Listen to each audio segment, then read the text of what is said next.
La Renaissance est une période remplie de batailles, notamment avec les guerres d'Italie. Je vais vous en présenter 10. Bien sûr, il y en a plein d'autres. Alors si je ne parle pas de votre préféré dans cette vidéo, n'hésitez pas à la citer en commentaire. Le 28 avril 1503, la petite ville de Sérignole, située à 80 km à l'ouest de Bari, ne se doutait pas qu'elle donnerait son nom à un affrontement décisif entre les forces espagnoles et françaises. La troisième guerre d'Italie battait son plein, née des désaccords sur le traité secret de Grenade. Deux armées de 9000 hommes chacune se faisaient face. D'un côté, les Espagnols menés par le légendaire Gonzalo Fernández de Córdoba, surnommé El Gran Capitán. De l'autre, les Français, commandés par Louis d'Armagnac, duc de Nemours. Córdoba, rusé stratège, avait choisi son terrain avec soin. Il avait fortifié les hauteurs de Sérignole, creusant des fossés et plantant des pieux. Ses troupes, un mélange novateur de piquiers, d'arquebusiers et de cavalerie légère, attendaient patiemment. Le soleil commençait à décliner lorsque les Français lancèrent leur assaut. La cavalerie lourde chargea, certaine de sa supériorité, mais elle fut accueillie par un déluge de feu. Les arquebuses espagnols crachaient la mort, fauchant hommes et chevaux. Le duc de Nemours lui-même tomba, peut-être le premier général européen tué par des armes à feu. Les Suisses, réputés invincibles, tentèrent leur chance, mais ils se heurtèrent à un mur de piques et de balles. Pris en tenaille, ils durent reculer, laissant derrière eux leur commandant, Chandieu. Sentant la victoire à portée de main, Córdoba lança sa contre-attaque. La cavalerie espagnole fondit sur les Français en déroute. Le champ de bataille se transforma en cauchemar pour les Français. Quand la poussière retomba, le bilan était lourd. 4000 Français gisaient sur le sol, contre seulement 500 Espagnols. Córdoba, dans un geste chevaleresque, ordonna des funérailles militaires pour le duc de Nemours. Cette bataille marqua un tournant. Pour la première fois, les armes à feu avaient décidé de l'issue d'un combat majeur en Europe. L'infanterie, longtemps méprisée, reprenait sa place au centre de la stratégie militaire. Comme le dira plus tard l'historien Bernard Montgomery, Córdoba avait élevé le fantassin, armé d'une arme à feu, au statut d'homme de combat le plus important sur le champ de bataille, un statut qu'il allait conserver pendant plus de 400 ans. Les conséquences furent immenses. Cette victoire ouvrit la voie à 140 ans de domination espagnole sur les champs de bataille européens. Elle annonça l'ère des tactiques de pique et tir qui allait révolutionner l'art de la guerre. Une confrontation épique se préparait sur les rives lointaines de l'Inde. C'était l'an 1509, et le port de Diu allait être le théâtre d'un affrontement naval qui changerait à jamais le cours de l'histoire. D'un côté, la flotte portugaise, modeste mais déterminée, comptait 18 navires, portant 1200 âmes courageuses, 800 Portugais et 400 alliés indiens de Cochin. À leur tête, le vice-roi Francisco de Almeida, un homme dont l'ambition n'avait d'égal que sa soif de gloire. Face à eux se dressait une alliance formidable, Mamelouks, Ottomans, forces du Zamorin de Calicut et du sultanat de Gujarat. Leur armada impressionnante comptait entre 46 et 150 navires, avec des milliers d'hommes à bord. Venise et Raguse, bien que discrètement, apportaient leur soutien technique à cette coalition. La nuit du 2 février, les canons des forts côtiers de Diu tenaient les Portugais à distance. Mais à 3 heures du matin, le vent tourna, au sens propre comme au figuré. Saisissant cette opportunité, les 18 navires portugais fendirent les flots, bravant le feu, nourris de l'artillerie ennemie. Ce qui suivit fut une journée d'une violence inouïe. Les navires s'entrechoquaient, les épées s'entrechoquaient, et le sang se mêlait à l'écume de la mer. Les abordages se succédaient sans relâche, transformant le golfe de Cambay en un champ de bataille flottant. Quand le soleil se coucha enfin sur cette journée sanglante, le vaisseau amiral de l'émir était aux mains des Portugais. La mer était jonchée d'épaves fumantes, témoins silencieux de la férocité des combats. Le bilan était lourd. Du côté portugais,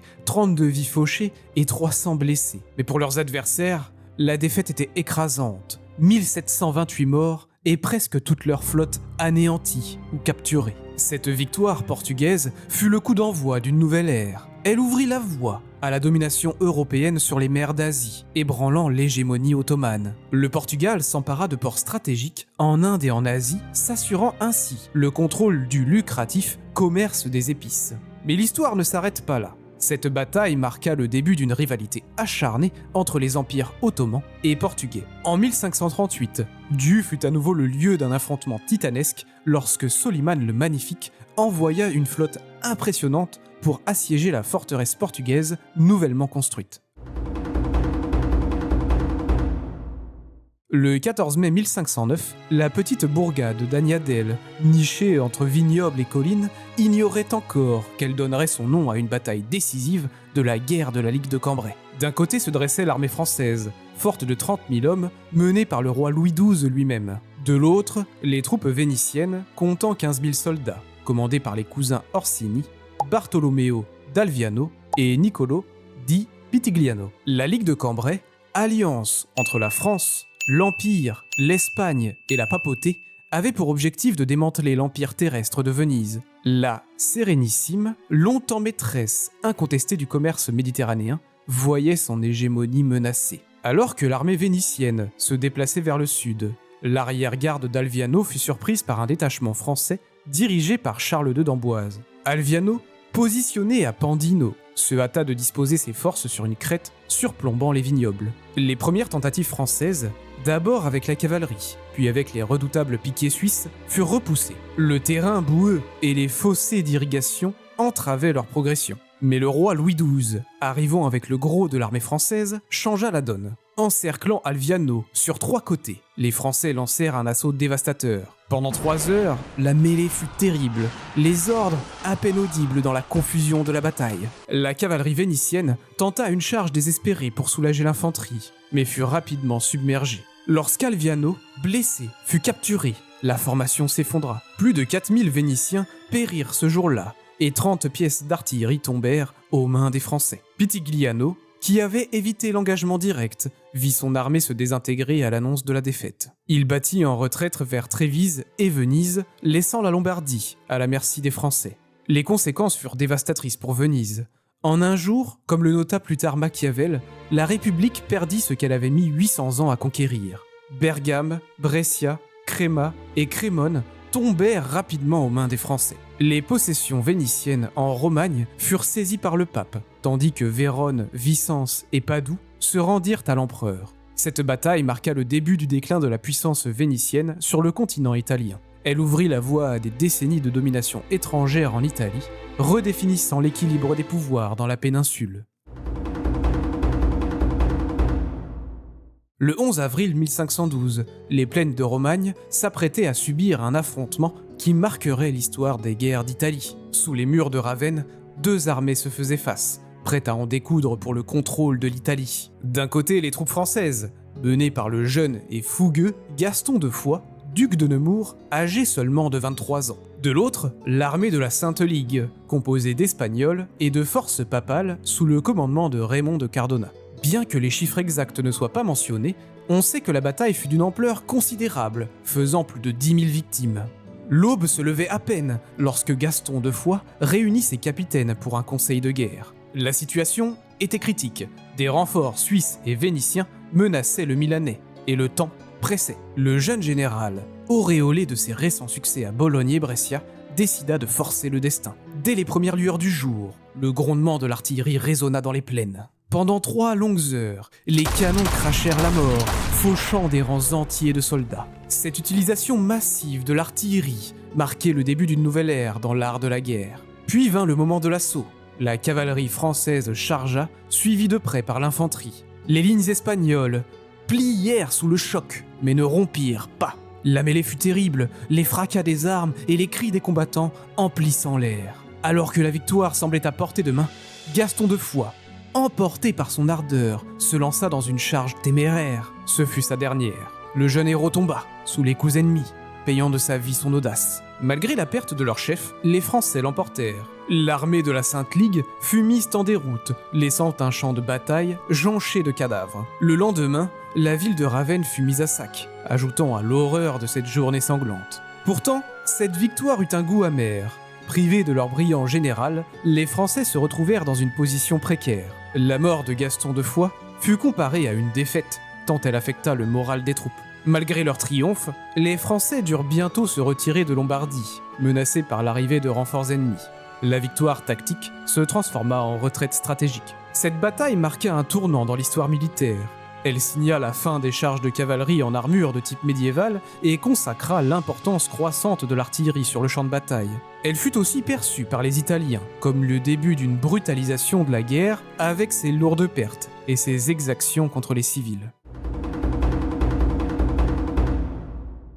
Le 6 juin 1513, près de la cité de Novare, deux armées se tenaient face à face, prêtes à s'affronter pour s'emparer du contrôle du duché de Milan. D'un côté, les troupes françaises du roi Louis XII, fortes de plus de 20 000 hommes, dont 1200 à 1400 cavaliers, 600 chevaux légers et 6000 redoutables lance-quenets allemands. De l'autre, une force de 11 000 à 20 000 piquiers suisses, déterminés à défendre le jeune duc Maximilien Sforza. Le matin du 6 juin, les Suisses, profitant de l'obscurité, surprirent le camp français près du village de Trécat. Les hommes de Louis de la Trémoille, vétérans aguerris, furent pris au dépourvu. Le fracas des canons français rompit le silence, mais ne put arrêter l'assaut helvète. Tels des vagues déferlantes, les piquiers suisses se ruèrent sur les positions ennemies. Les lance-quenets, leurs rivaux héréditaires, tentèrent de former leur carré, mais furent submergés par la fureur de l'attaque. La cavalerie française, prise de court, ne put se déployer efficacement et abandonna le champ de bataille, laissant derrière elle le train de bagages. La mêlée fut sanglante, les cris et le cliquetis des armes se mêlant au grondement de l'artillerie. Les Suisses, bravant le feu nourri, s'emparèrent des canons français et les retournèrent contre leurs anciens propriétaires. La bataille tourna rapidement au désastre pour les Français. Lorsque le soleil atteignit son zénith, le champ de bataille offrait un spectacle macabre. Plus de 5000 Français gisaient sans vie, tandis que les Suisses comptaient 1500 des leurs parmi les morts. La victoire helvète était totale, mais teintée d'une cruauté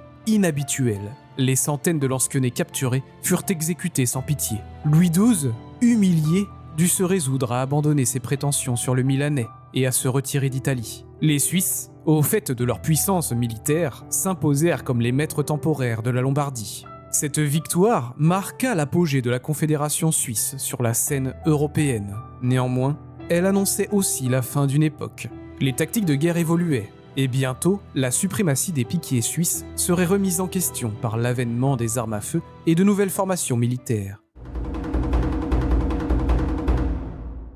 En ce mois de septembre 1515, le jeune roi François Ier, tout juste monté sur le trône, brûlait d'ambition de reconquérir le duché de Milan, héritage de son arrière-grand-mère. Face à lui se dressait une redoutable armée de mercenaires suisses, réputés invincibles, défendant les intérêts du duc de Milan. Le 13 septembre, près du bourg de Marignan, les deux forces se firent face, plus de 30 000 Français, dotés d'une puissante artillerie, contre environ 20 000 à 30 000 Suisses, armés de leurs redoutables piques. Les Suisses, galvanisés par le cardinal Schinner, se ruèrent à l'assaut des positions françaises. Le choc fut terrible. Les piquiers suisses, bravant le feu de l'artillerie française, enfoncèrent les premières lignes. La mêlée devenait furieuse, avec le fracas des armes et le cri des combattants. La nuit tomba, sans qu'aucun camp ne l'emporte. Les combats reprirent à l'aube, plus acharnés encore.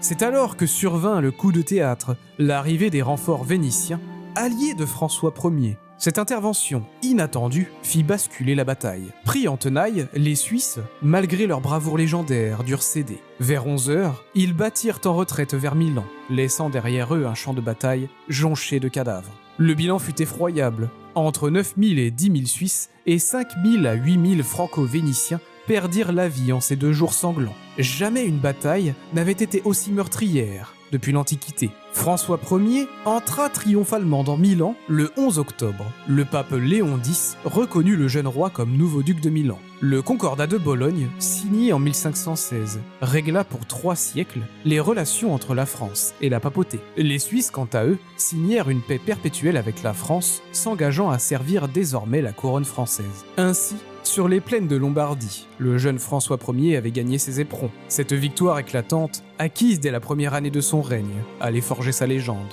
1515, Marignan, une date gravée dans l'histoire, symbole d'une gloire militaire qui allait pourtant se révéler éphémère face aux défis à venir du règne de François Ier.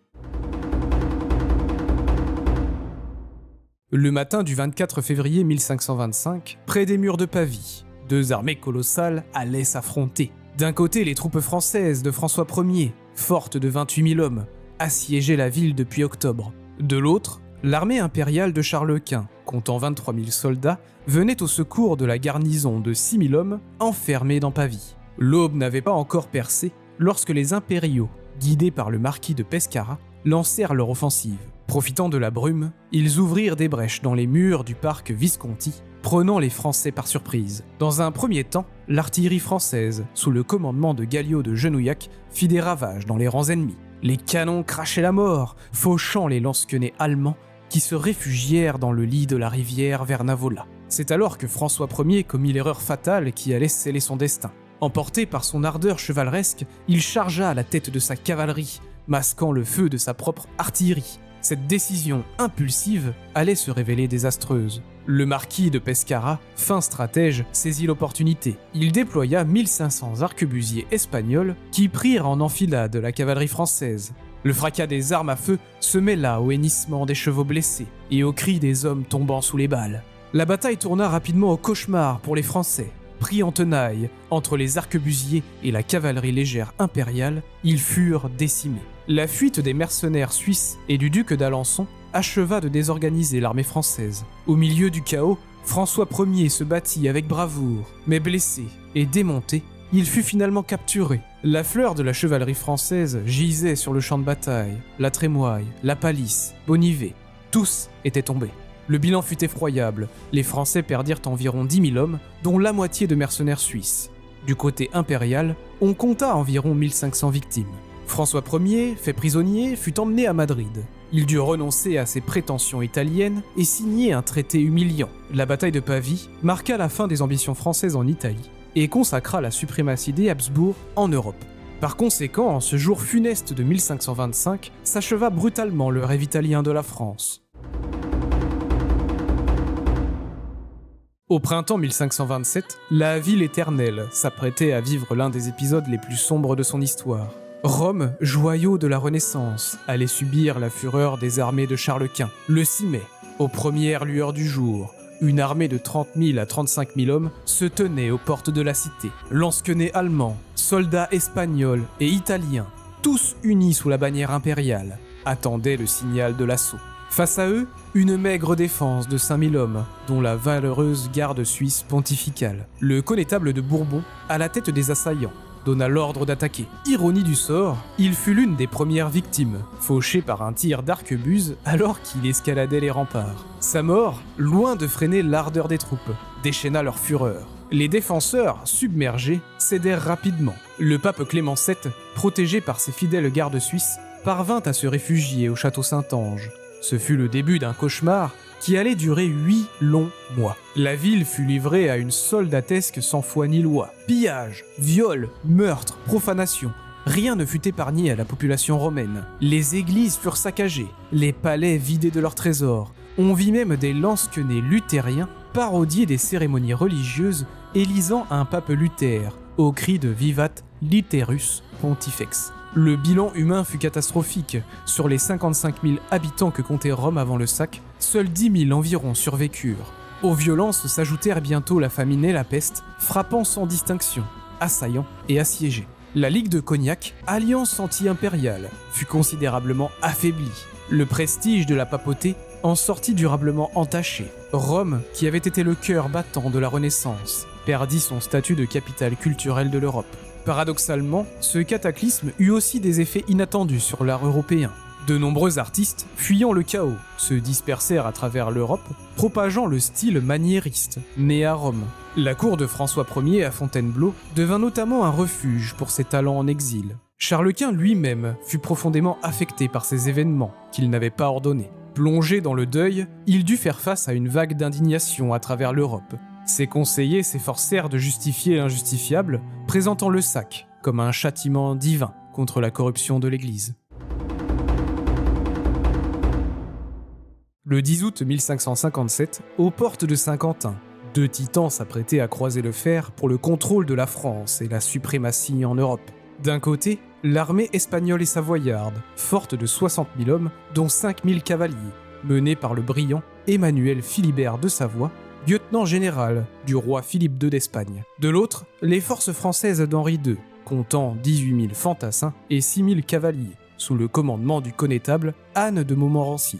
Le 10 août, alors que l'aube se levait à peine sur les remparts délabrés de Saint-Quentin, les canons espagnols retentirent. La bataille s'engagea avec une violence inouïe. Les Français, pris de court par la rapidité de l'attaque ennemie, tentèrent de se replier vers la Fère. Mais le destin en avait décidé autrement. Sous le feu de l'artillerie espagnole, les lignes françaises commencèrent à vaciller. La cavalerie ennemie, telle une marée d'acier, s'engouffra dans les brèches, semant la panique dans les rangs français. Le tournant de la bataille survint lorsque 5000 mercenaires allemands, sur lesquels reposaient de grands espoirs, abandonnèrent le combat. Dès lors, malgré la bravoure de leur chef, les Français furent submergés. Le bilan fut catastrophique pour la France. 12 000 hommes périrent ou furent faits prisonniers, dont le connétable de Montmorency lui-même. L'élite de la noblesse française tomba aux mains de l'ennemi. Plus de 50 drapeaux et toute l'artillerie furent perdus. Pourtant, la victoire espagnole ne fut pas exploitée comme elle aurait pu l'être. Philippe II, arrivé 3 jours après la bataille, commit l'erreur stratégique de s'attarder au siège de Saint-Quentin plutôt que de marcher sur Paris. Cette décision, critiquée même par Charles Quint depuis sa retraite, donna à la France un répit inespéré. La résistance héroïque des Saint-Quentinois, menée par Gaspard de Coligny, dura 17 jours. Mais la chute de la ville fut suivie d'un terrible sac, qui laissa une sombre tache dans l'histoire. La France, épuisée économiquement et militairement, dut signer le traité de Cateau-Cambrésis en 1559, qui marqua la fin définitive des guerres d'Italie et le début de la prédominance espagnole en Europe. En ce rude hiver de 1558, les vents glacials soufflaient sur Calais, ultime joyau de la couronne anglaise sur le sol français. Après plus de 2 siècles d'occupation, le destin de cette cité stratégique allait basculer en à peine 8 jours. Le 1er janvier, l'armée française, menée par le charismatique duc François de Guise, se mit en mouvement. Telle une tempête d'acier, les troupes françaises s'abattirent sur Sangatte, Fréthun et Niel, balayant toute résistance sur leur passage. Face à cette marée humaine, les 2500 défenseurs anglais, sous le commandement de Lord Thomas Wentworth, se préparaient à l'inévitable. Le 2 janvier, le fort Risban tomba, ouvrant une brèche dans les défenses de la ville. Le lendemain, l'artillerie française prit position, martelant sans relâche les fortifications de Calais. Le fracas des canons résonnait comme le glas de la domination anglaise. Pendant 1 semaine, la cité résista vaillamment. Mais le 7 janvier, à l'aube, épuisé et à court de vivres, Lord Wentworth dut se résoudre à l'impensable. À 2 heures du matin, il remit les clés de la ville aux Français. Le dernier bastion anglais sur le continent venait de tomber. Le butin fut considérable, des vivres pour 3 mois et près de 300 canons tombèrent aux mains des Français. Les défenses anglaises de Guînes et Ham ne tardèrent pas à suivre le même sort. Le 23 janvier, le roi Henri II fit son entrée triomphale dans Calais, scellant définitivement le retour de la ville dans le giron français. Cette victoire éclair eut des répercussions bien au-delà des remparts de Calais.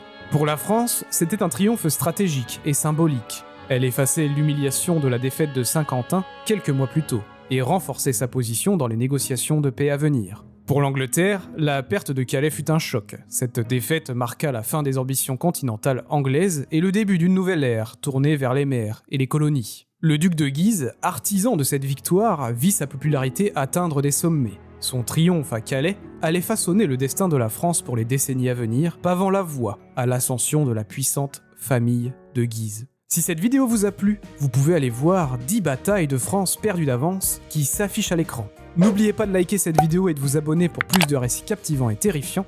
Merci de m'avoir rejoint aujourd'hui, et à bientôt!